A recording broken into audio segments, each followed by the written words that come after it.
자, 오늘 적폐들이 이명박 씨 집에 많이 들어갔더만요. 그 적폐 중에 적폐. 그 중에 가장 눈에 띄는 사람이 일단은 권성동이었어요. 저는 권성동 이름만 들으면 푸나님 목소리가 생각나요. 왜요? 어이 성동이.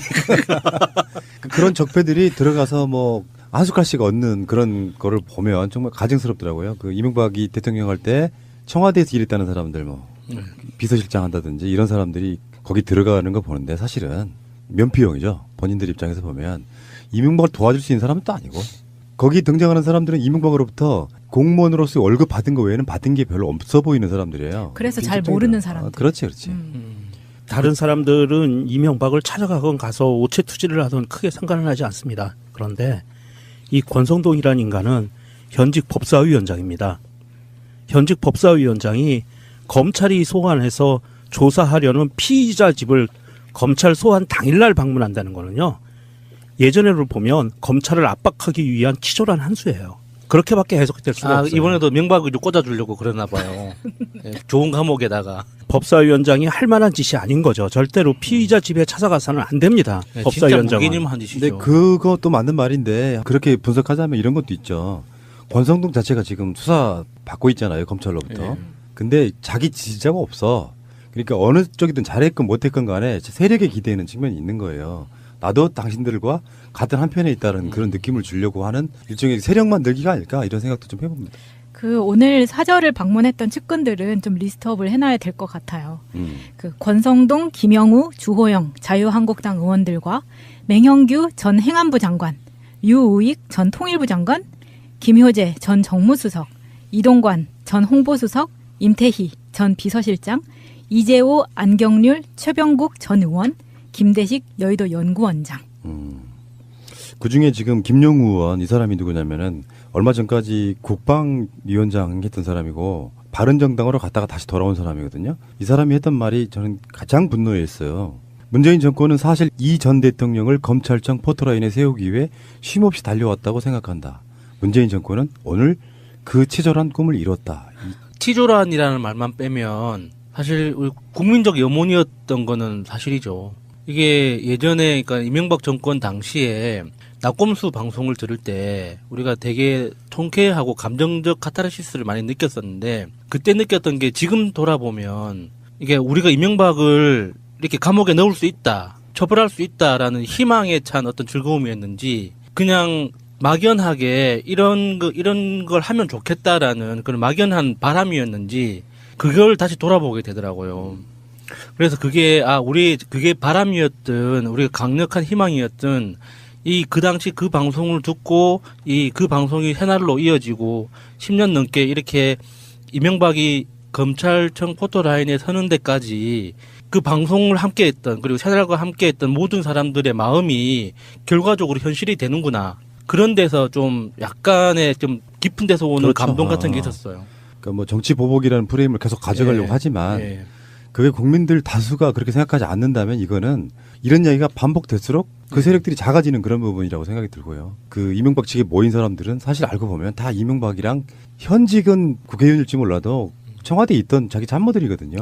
권성동도 뭐 청와대에서 그 당시에 일을 했다가 나중에 국회로 진출한 그런 케이스이기 때문에 고만고만한 애들이 모여가지고 저는 오히려 이렇게 더 많은 사람들이 왔다 가주면 훨씬 더 좋다. 그러니까 그 마차님 이야기처럼 명단이 바로 정리가 되는 이런 부분이고요. 명동님 말씀처럼 권성동이 거기 간 건 상당히 부적절하죠. 정동기가 변호사 하겠다는 거랑 똑같은 이야기예요. 자, 그래서 이명박이 9시 반에 들어가 가지고요. 티타임이라는 걸 가져요. 나는 진짜 아이스 카페라떼 큰 거 먹는 게 이런 그런 느낌인데 20분 정도? 웬만큼 좀 알려진 사람이 들어가면 기본적으로 브리핑을 해주거든요. 저도 브리핑을 받았었어요. 이렇게 처음에 들어가니까 그 차 한잔 내주면서 오늘 왜 불렀는지 질문을 할 내용은 이런 요지가 이렇고 그리고 이게 지금 그 수사하고 있는 사건 내용은 이렇다. 그리고 관련 법률은 이런 거고 하는 그런 것들을 다 설명을 해주더라고요. 그래서 9시 50분까지 티타임을 갖고 그 티타임이 어떤 차일까도 궁금하고요. 모든 디테일을 다 알고 싶어. 코피. 난 녹차라고 봐요. 네. 이명박이 커피를 마셔서는 그렇게 얼굴이 뺀질뺀질할 수가 없어. 9시 50분부터 1 0분까지 3시간 넘게 조사를 일단 마쳤다 그러는데 오전 동안의 조사는 대부분 다 그런 거였다 그럽니다. 가장 첫 번째 질문이 다스였대요. 근데 거의 대부분을 아니다, 아니라고. 내가 다스의 주인이면 얼마나 좋겠습니까? 뭐 이런 그 드립들이 그냥 생각나는 그런 측면이었고요. 인정할 수가 없겠죠. 근데 문제는 이제 이명박의 구속은 사실상은 검찰이 억지로 짜맞춘 게 아니고 다스건 국정원 특활비건 뇌물이건 다 자기 측근들의 진술 때문에 만들어진. 네. 결국에는 이제 이명박이 계속 부인을 하게 되면 검찰은 그런 상태로 가겠죠. 일단 구속시키고 지금 재판 중이거나 오늘 김백준도 재판이 있었는데 재판 중이거나 하는 그 측근들 잡아다 놓은 사람들 갖고 대지 질문하겠죠. 이 요거는 그러니까 문재인 정부의 정치 보복일 수가 없어요. 뇌물이나 이런 사건들의 본질을 측근들이 지금 불어댔는데 네. 그게 무슨 뭐 정치 보복이라고 얘기할 수 있냐 이런 거고. 그래서 불법성이 드러났는데 공소시효도 남아있는데 처벌 안 한다는 게 이상하잖아. 점심을 설렁탕 했다. 이 이야기도 중요한 보도 중에 하나가 됐어요. 예, 아마 연지연 곰탕을 먹었지 않을까. 사람이 지금 맛있다고 알려진 거를 좀 줘야지. 맛을 저는 안 해. 진심으로 이명박이 건강했으면 좋겠다니까요. 앞으로 연지연 곰탕에서 대놓고 먹었으면 좋겠네요. 동아일보에서는 헤드를 이렇게 뽑았습니다. 이명박 전 대통령 점심은 설렁탕. 실용주의 소신과 맞아 평소에도 선호. 어쨌건 이명박은 설렁탕을 먹었다. 건강해라 이명박. 많이 먹어라 진짜. 자 그렇고요.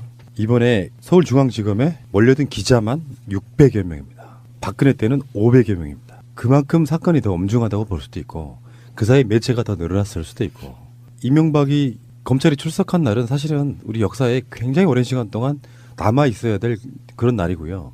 앞으로 며칠 안에 구속영장이 발부가 될지 모르겠지만 오늘부터는 이런 게 있죠. 국민들 입장에서 보면 아무리 적폐청산 뭐라고 해도 양이 안 차요. 이명박의 구속 거기까지가 사실은 촛불혁명의 1차 완료라고 보고 그 국민들이 받아들이는 현상적인 사건, 상징적인 사건 이렇게 봅니다. 네. 이명박의 지금 어떤 조사를 받고 있는지 혐의들 한번 볼게요. 뭐 이야기가 다 나왔지만요. 혐의가 큰 카테고리로 지금 한 6개 정도 되는데 첫 번째 국가정보원 특수활동비 17억 유용 의혹. 지금까지 밝혀진 것만. 김백준이 4억, 김희중 1억, 박재환 2억, 민간인 사찰 입막음 비용 5천, 청와대 불법 여론조사 비용 10억입니다. 중요한 거는 김백준 같은 경우에는 대통령이 지시했다 이런 거고 다음에 김희중 같은 경우는 대통령 부인 측 여성 행정관에게 전달했다 이런 거거든요. 네, 현금으로 전달했다고. 지금 이것들이 전부 다 뭐 국정원 TF 같은 데서 나왔던 자료이기도 하지만 그거를 확인해준 당사자들이 직접 진술한 거죠. 이 전부 다 측근들이에요. 예. 이거고요. 자, 두 번째 카테고리로 가겠습니다. BBK 투자금 회수. 이건 이제 청와대에 있을 때 대통령이 직책을 이용했던 직권남용. 다음에 소송비 대납한 부분은 뇌물수수가 되겠죠. 네. 청와대가 투자금 회수 주도하고 김재수 전 LA 총영사 등 동원해서 직권남용으로 받은 금액이 140억, 삼성 투자금 회수 소송 비용 대납이 60억. 야수님? 예, 지금까지 밝혀진 것만 이런 거죠. 특히 김재수 전 LA 총영사 동원에 직권 남용을 해서 140억을 돌려받았는데 140억을 돌려받는 과정에 필요했던 소송 비용 60억을 삼성과 현대가 대납했다. 뭐 이런 거죠. 근데 결론은 여기서도 마찬가지로 이학수도 청와대가 요청했다 이렇게 이야기를 했고요. 자수서라는 용어가 또 회자됐던 그런 부분이고 김백준은 이것을 대통령에게 보고한 문건도 있다 이렇게 이야기를 했어요. 지금 이명박은 현재 자신의 측근들하고 싸워야 되는 그런 상황이에요. 자, 다음에 세 번째 카테고리는 다스 실소유주 및 경영 비리에 관련된 의혹입니다. 이건 이제 법률용어로는 횡령 또는 배임이겠죠. 경영진이 조성한 비자금이 300억, 이영배의 다스 협력사 자금이 90억, 이병모 다스 협력사 자금이 60억. 이제부터는 스케일이 엄청 커지는구나 아주. 이것도 진짜 글자 그대로 밝혀진 게 이 정도라고 할 수 있는 거죠. 보통 비자금이 푸나님 말씀하시는 것처럼 10분의 1 정도 밝혀지면 큰 거잖아요. 세 개 합치면 450억이네요. 예. 그래서 지금 조카 이동영 다스 부사장이 한 말은 이런 거예요. 아버지 이상은 회장의 자본은 우리 작은아버지 거다 이렇게 얘기했고요. 이병모 청계재단 사무국장은 도곡동 땅과 다스는 모두 이명박 거다 이렇게 얘기가 나왔기 때문에 여전히 자기 측근들과 싸워야 됩니다. 자, 네 번째 카테고리로 가겠습니다. 각종 차명재산 보유 의혹인데요. 이건 이제 법으로 따지면 부동산 실명법 위반이겠죠. 서울 도곡동 땅, 용산구 상가, 경기도 가평 별장, 부천시 공장부지 등 전국의 친인척 명의의 차명재산 보유. 의혹. 금액으로 추정하면 기천억이라고 표현할 수 있죠. 이것도 지금 네. 밝혀진 것만이잖아요. 예. 그래서 이상은은 뭐라고 그랬냐면 도곡동 땅의 매각 대금 중에서 상당은 동생 이명박한테 갔다 이렇게 이야기도 했고요. 누나의 아들이죠. 조카 김동혁 씨는 내가 상속받은 부동산은 이명박의 참여재산이다 이렇게까지 하겠습니다. 이거 뭐 문재인 대통령이나 조국 수석이나 임종석 실장이 한 말이 아니에요.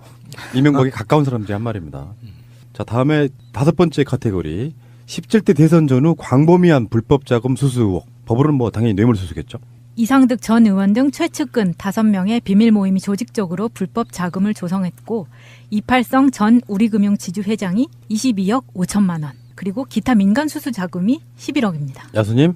예, 지금까지 들킨 것만 이런 거. 예. 그렇죠. 예. 여기서 4위 이상주 씨가 기업들이 십시일반 도와준 돈이라 생각하고 받았다. 아이씨 무슨 거지 새끼도 아니고 십시일반 뭘 도와 지금. 십시일반 모아서 22억 5천만 원. 그리고 이상득도요 자금 받았다라고 시인을 한 부분이 있고요. 예. 자 6번째 카테고리는 뭐 지금까지 나온 범죄성에 비하면 아무것도 아니지만 우리는 잊을 수 없는 거죠. 기록물 관리법 위반. 영포빌딩 지하 다스 비밀창고에서 재임 시절 작성된 청와대 문건 무더기로 발견된 건입니다. 시간이 얼마나 걸릴지 모르겠어요. 방송하는 현재까지는 그게 어떻다라고 지금 뭐 간헐적으로 아마 검찰 쪽에서 기자들 쪽에 브리핑 비슷하게 하고 있는 것 같아요. 뭐 시간대별로라든지. 근데 지금 어떻게 될지 모르겠는데 방송에 나가는 시점을 지나서 방송이 처음으로 송출되는 시점보다 훨씬 더 후에 아마도 깊은 새벽 정도에 조사가 끝나지 않을까. 어쩌면 근데 반대가 될 수도 있지 않을까요? 네, 이명박이 지금까지 살아온 삶의 궤적을 돌아보면 법자거든요. 법무부가 키운 자식이라고 하잖아요.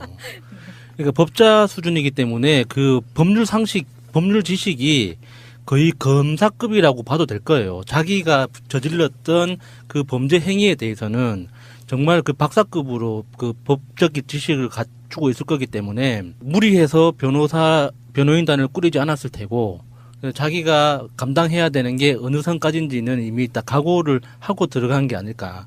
그래서 일단은 마지막까지 최후 저항을 하다가 나중에 이제 재판이 시작되면은 조금씩 수정해 나가지 않을까 싶은 그런 생각도 들어요. 이 법자들의 그 법률 지식이라는 게 굉장히 무섭더라고요. 반변호사 이런 느낌일 수도 네. 있고요.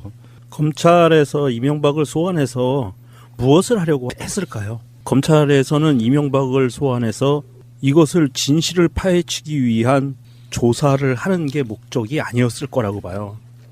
검찰 측에서요? 예. 왜냐하면 이미 확보해 있는 자료가 있거든요.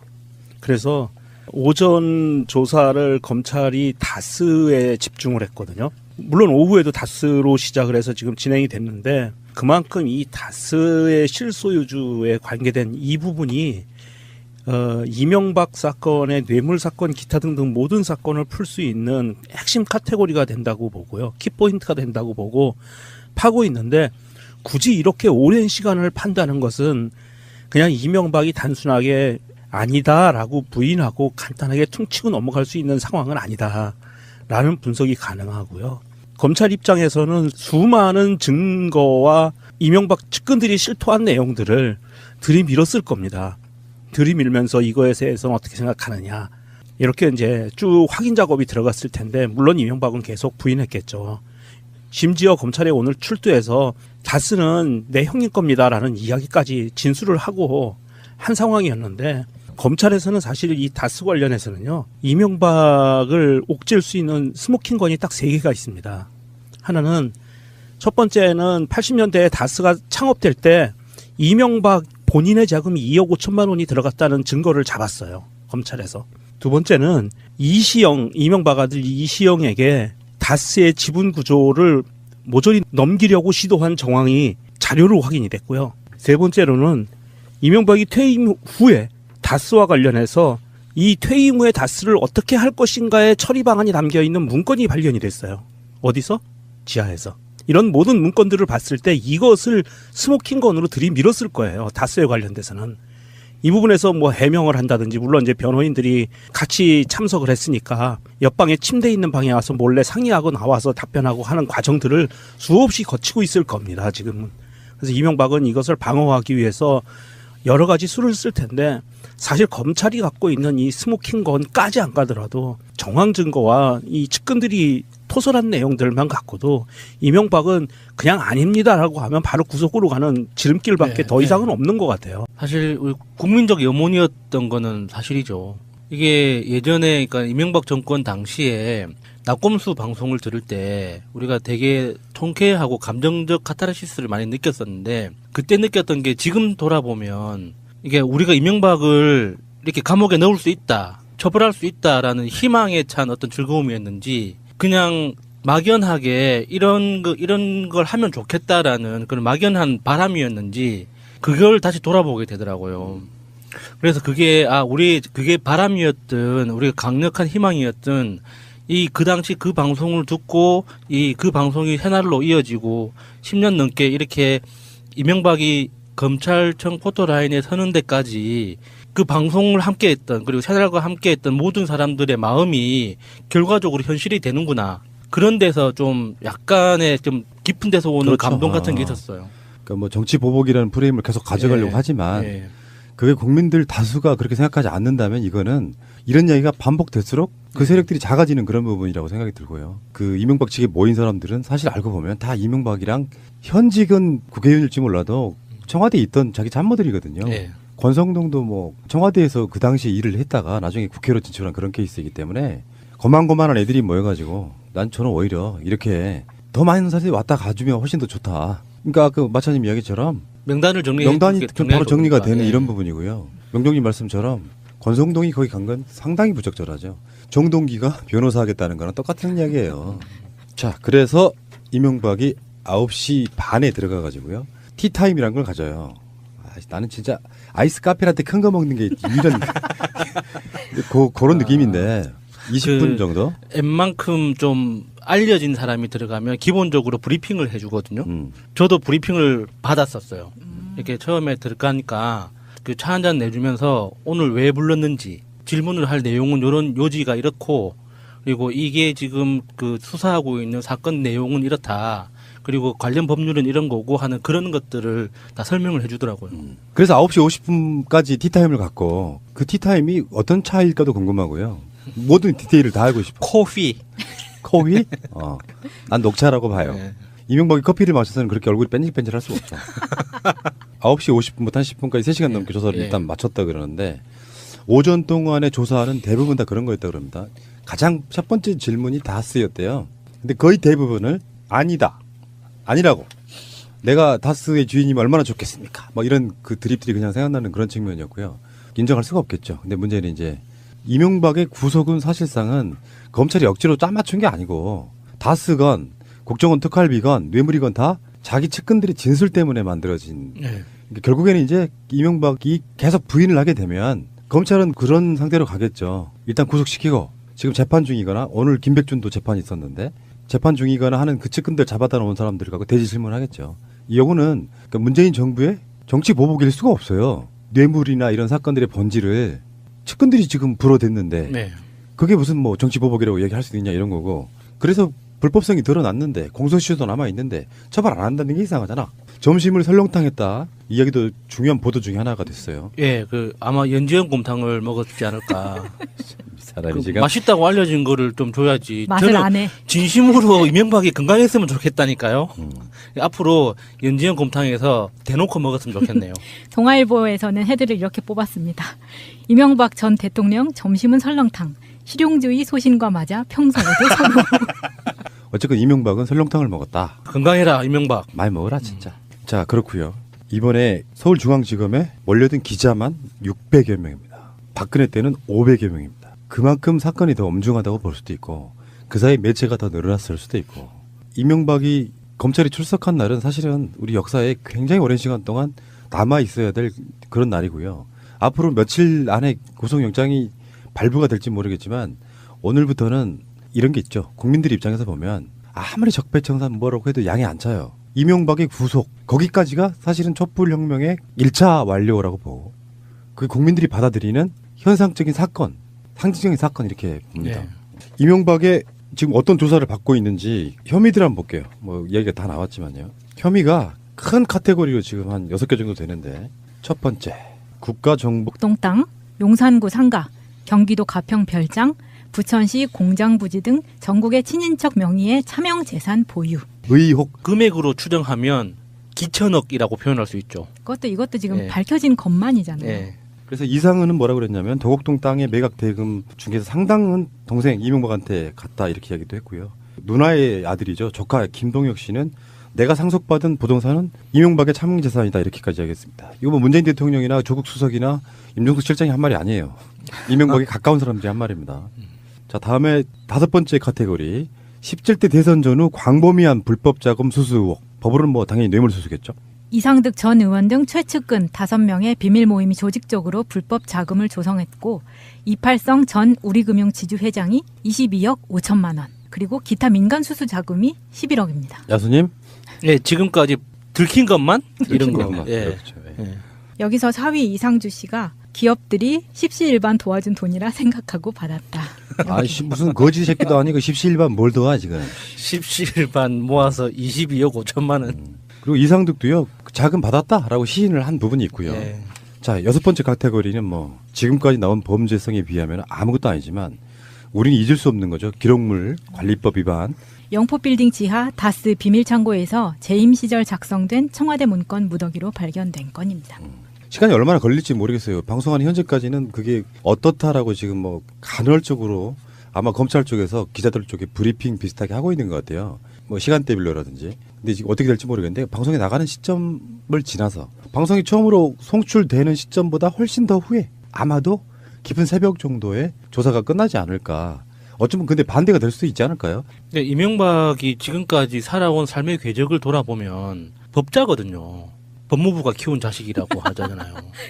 그러니까 법자 수준이기 때문에 그 법률 상식, 법률 지식이 거의 검사급이라고 봐도 될 거예요. 자기가 저질렀던 그 범죄 행위에 대해서는 정말 그 박사급으로 그 법적 지식을 갖추고 있을 거기 때문에 무리해서 변호인단을 꾸리지 않았을 테고 자기가 감당해야 되는 게 어느 선까지인지는 이미 다 각오를 하고. 자, 오늘 적폐들이 이명박 씨 집에 많이 들어갔더만요. 그 적폐 중에 적폐. 난 그 중에 가장 눈에 띄는 사람이 일단은 권성동이었어요. 저는 권성동 이름만 들으면 푸나님 목소리가 생각나요. 왜요? 의성동이. 그런 적폐들이 들어가서 뭐 한 숟갈씩 얻는 그런 거를 보면 정말 가증스럽더라고요. 그 이명박이 대통령 할 때 청와대에서 일했다는 사람들 뭐 비서실장 한다든지 이런 사람들이 거기 들어가는 거 보는데 사실은 면피용이죠. 본인들 입장에서 보면 이명박을 도와줄 수 있는 사람은 또 아니고 거기 등장하는 사람들은 이명박으로부터 공무원으로서 월급 받은 거 외에는 받은 게 별로 없어 보이는 사람들이에요. 그래서 잘 모르는 사람들. 그렇지, 그렇지. 다른 사람들은 이명박을 찾아가건 가서 오체 투지를 하든 크게 상관은 하지 않습니다. 그런데 이 권성동이라는 인간은 현직 법사위원장입니다. 현직 법사위원장이 검찰이 소환해서 조사하려는 피의자 집을 검찰 소환 당일날 방문한다는 거는요. 예전에를 보면 검찰을 압박하기 위한 치졸한 한 수예요. 그렇게밖에 해석될 수가 없어요. 이번에도 명박을 좀 꽂아주려고 그러나 봐요. 네, 좋은 감옥에다가. 법사위원장이 할 만한 짓이 아닌 거죠. 절대로 피의자 집에 찾아가서는 안 됩니다. 네, 법사위원장은. 진짜 무기님 한 짓이죠. 근데 그것도 맞는 말인데 그렇게 분석하자면 이런 것도 있죠. 권성동 자체가 지금 수사 받고 있잖아요. 검찰로부터. 네. 근데 자기 지지자가 없어. 그러니까 어느 쪽이든 잘했건 못했건 간에 세력에 기대는 측면이 있는 거예요. 나도 당신들과 같은 한편에 있다는 그런 느낌을 주려고 하는 일종의 세력만 늘기가 아닐까 이런 생각도 좀 해봅니다. 그 오늘 사저를 방문했던 측근들은 좀 리스트업을 해놔야 될 것 같아요. 그 권성동, 김영우, 주호영 자유한국당 의원들과 맹형규 전 행안부 장관, 유우익 전 통일부 장관, 김효재 전 정무수석, 이동관 전 홍보수석, 임태희 전 비서실장, 이재호, 안경률, 최병국 전 의원, 김대식 여의도 연구원장. 그중에 지금 김영우 의원 이 사람이 누구냐면은 얼마 전까지 국방위원장 했던 사람이고 바른정당으로 갔다가 다시 돌아온 사람이거든요. 이 사람이 했던 말이 저는 가장 분노했어요. 문재인 정권은 사실 이 전 대통령을 검찰청 포토라인에 세우기 위해 쉼없이 달려왔다고 생각한다. 문재인 정권은 오늘 그 치졸한 꿈을 이뤘다. 치졸한이라는 말만 빼면 의원 특수활동비 17억 유용 의혹. 지금까지 밝혀진 것만. 김백준이 4억, 김희중 1억, 박재환 2억, 민간인 사찰 입막음 비용 5천, 청와대 불법 여론조사 비용 10억입니다. 중요한 거는 김백준 같은 경우에는 대통령이 지시했다 이런 거고 다음에 김희중 같은 경우는 대통령 부인 측 여성 행정관에게 전달했다 이런 거거든요. 네, 현금으로. 전달했다고. 지금 이것들이 전부 다 뭐 국정원 TF 같은 데서 나왔던 자료이기도 하지만 그거를 확인해준 당사자들이 직접 진술한 거죠. 이 전부 다 측근들이에요. 예. 이거고요. 자, 두 번째 카테고리로 가겠습니다. BBK 투자금 회수. 이건 이제 청와대에 있을 때 대통령이 직책을 이용했던 직권남용. 다음에 소송비 대납한 부분은 뇌물수수가 되겠죠. 네. 청와대가 투자금 회수 주도하고 김재수 전 LA 총영사 등 동원해서 직권남용으로 받은 금액이 140억, 삼성 투자금 회수 소송 비용 대납이 60억. 야수님? 예, 지금까지 밝혀진 것만 이런 거죠.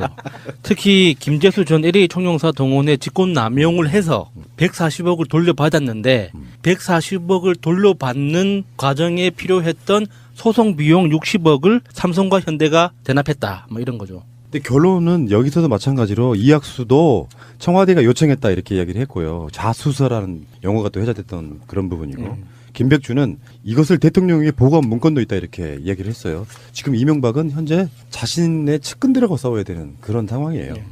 자, 다음에 세 번째 카테고리는 다스 실소유주 및 경영 비리에 관련된 의혹입니다. 이건 이제 법률용어로는 횡령 또는 배임이겠죠.